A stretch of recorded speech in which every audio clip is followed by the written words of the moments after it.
So we are back to technical topics, and we have decided, hot or not, we are going to do data center networking. Right? It's actually hot, but it's still basically okay. And there are many lectures in this series. The first lecture that we will have today is about topology. So what we will talk about is 5 things: how the data centers are physically put together, what the network topologies are, what is TOR versus OR, EOR, TOR versus EOR, whatever. Data center, what are the issues and what are the requirements? 5 parts. Again, Google comes to our help. They have published all their data centers pictures very nicely. They even have a street view of Google data center. You can go and walk in from your computer and take a look at different rooms in their data centers. Not centers, one center. So basically, I took some of the pictures from their thing. So here's how the data center looks like. Interesting thing to see is that there is a lot of wiring. I think you guys can see it better than I can see from here on the screen. These trays are the ones that are carrying all the wiring, all the cabling. And then there are computers below. This might be one of the older designs because I will show you some newer designs in a minute. But they are big rooms. And bigger than this is the room next door, which is cooling. So all of these computers produce a lot of heat, which has to be taken out.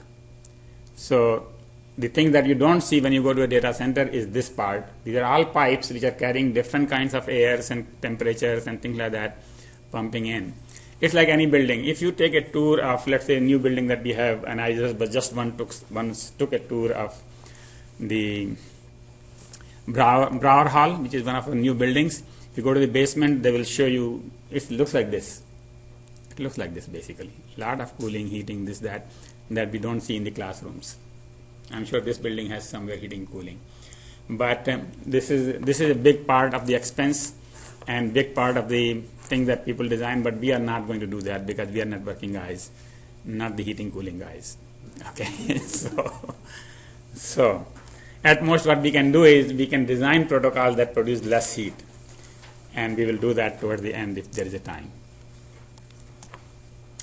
So, because the data centers have to be updated so often, because the technology goes bad so fast, what the companies who sell data center equipment have done is they have designed modules that you can buy the whole module. It has everything inside, including the racks, the computers, the heating, the cooling, and everything else. You just put it on the LAN and you have a data center.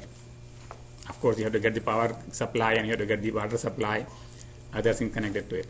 So this is how it looks like. Ice cube. And this is, ice cube is actually not as small as it says. It's not like ice cube. It's really big, but that's what it looks like. A small one would need less than 1 megawatt of power.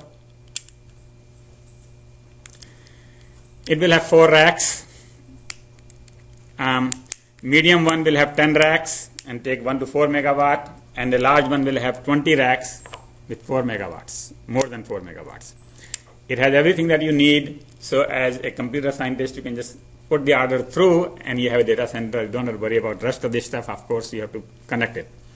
And the way they measure these things, the efficiency is by PUE, power usage efficiency, effectiveness, which in this case is 1.02. That means that if you need 100 watts to run the computer, all you need is 102 watts from the outside, because there is a lot of energy is spent just in the heating and the cooling equipment running those equipment, moving the air, running the fans.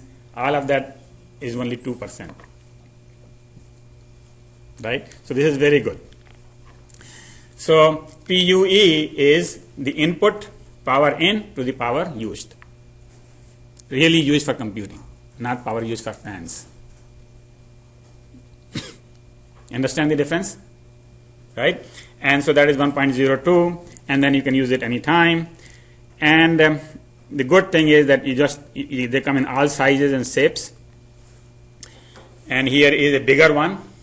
Yeah, so it just might be historical. I thought the same way as to why don't we just measure the efficiency, say 98% rather than 1.02. Efficiency everybody knows. And when they said PUE, first I thought it is power efficiency, but efficiency cannot be more than 1, right? So they just came up with effectiveness. Whoever in the in the heating cooling department decided this. So this is not a networking invention. All right. So the thing is, you can buy a get big one, and then inside they look like a data center. Basically, they have racks and cooling and everything else, big ones. And then this is how the new data centers look like. You just put them one next to each other, and you have as much as you need right now. And then next month you can have as much as you need next month, and next month you can have as much as you need month after that. So this makes it very easy to take out things and put new things, and so on and so forth. And every company that makes data center equipment, almost every company, let me put it this way, because every time I use a straight word like that, you will find one company which doesn't do it. So almost every company that makes data center, and I found Cisco does it, IBM does it, SGI does it, Sun, Oracle, they all make these modules. So, and I noticed them. I don't have a picture of here for Google because I already have this other picture, but Google's data center also look like this. So I'm sure they use quite a bit, but I'm surprised that Google uses quite a bit of this, because I was thinking that Google probably designs its own data centers, but I may be wrong on that. So this is something that is done, right? And by the way, notice that every slide has references at the bottom, and the references are URLs which are clickable. So if you download a PDF of this lecture, which you can go and download from the website, on the course website, you just click on it and it will take you to the page. So anyway, so this is how the data centers are made. Now we talk about cabling. We come to the networking part of it. This is not very good to look at, but some places the cabling does look like this, or looked like this at least before. Right? At least on the top of on the attic of my house, this is how it looks like. Okay? I can't figure out which cable is coming from where and going where. Right? And so what they want to do is more like this, where every cable is numbered and pretty well done. This is called structured wiring, and that is what the norm is today.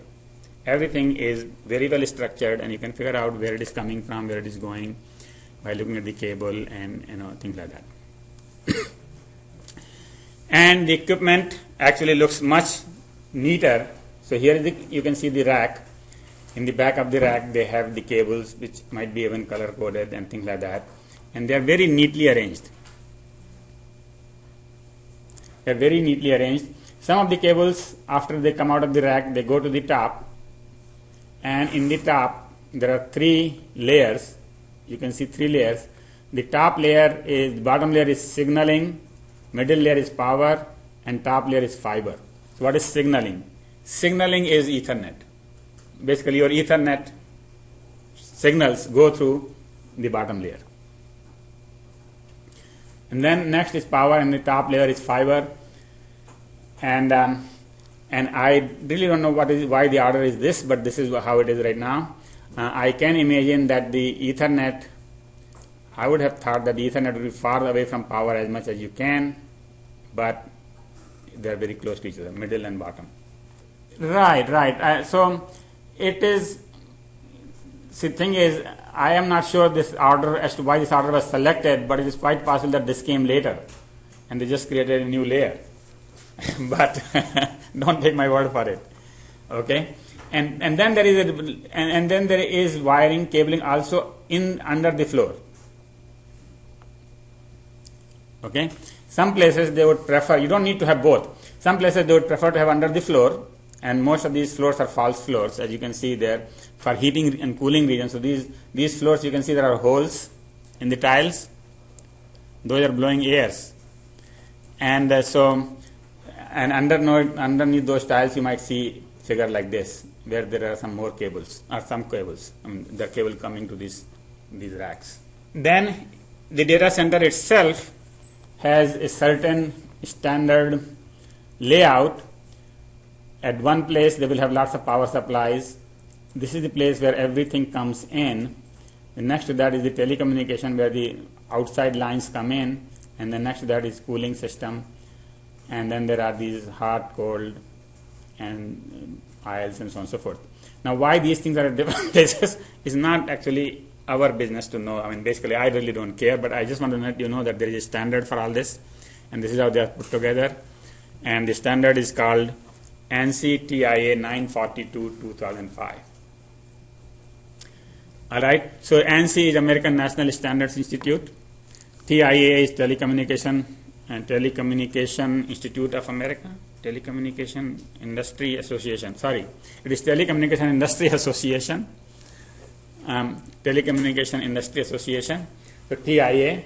So basically, TIA put together this standard, and then ANSI approved it.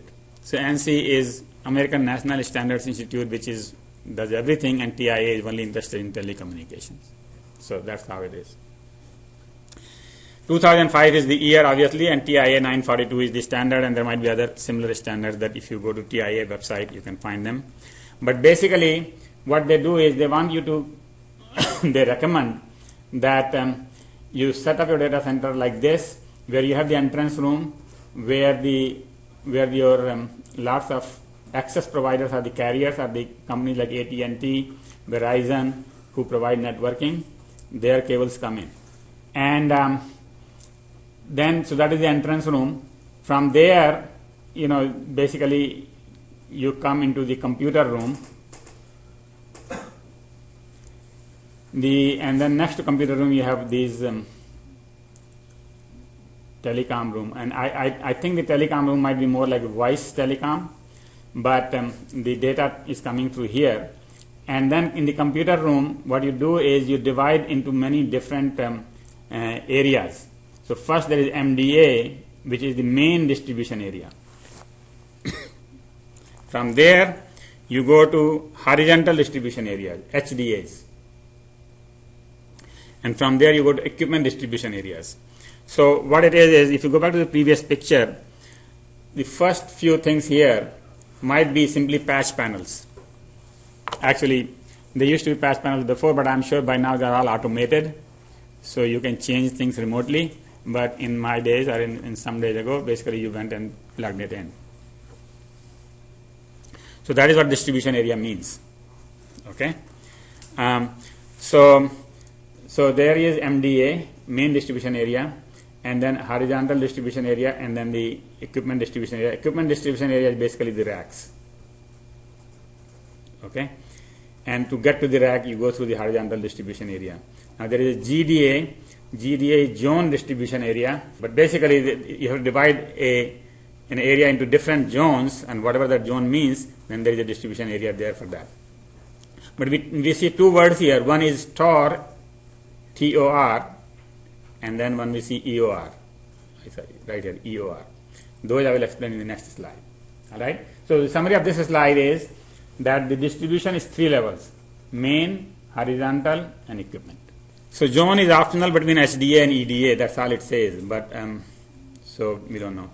And then a backbone cabling is the connection between the HDA, MDA, and all those are basically the backbone cabling. So these cables are backbone cables. These cables. So in the in the ANSI standard, they have zone distribution area. The slide showed main distribution area. From there you go to horizontal. From horizontal you can go either directly to equipment or you go to the zone. And so the question was, what is a zone? And this is totally optional. Basically you can combine a group of equipment as a zone for whatever reason you want to do. So there is no strict definition of zone, it's just a group. And so for example, if you define this as a zone, a group of equipments, these are the racks, and you can put that all of them as a zone. So you go from some place to the zone distribution area, which is right there, and then from there you go to each of these equipments. So zone distribution area is in the middle, as opposed to you would have come to all of these. So it's very similar to the idea of top of the rack versus end of the rack. It's just that if you have a zone in the middle, then it minimizes some wiring, and then you can go from zone to the equipment much shorter cable. So this is just the optional part of that.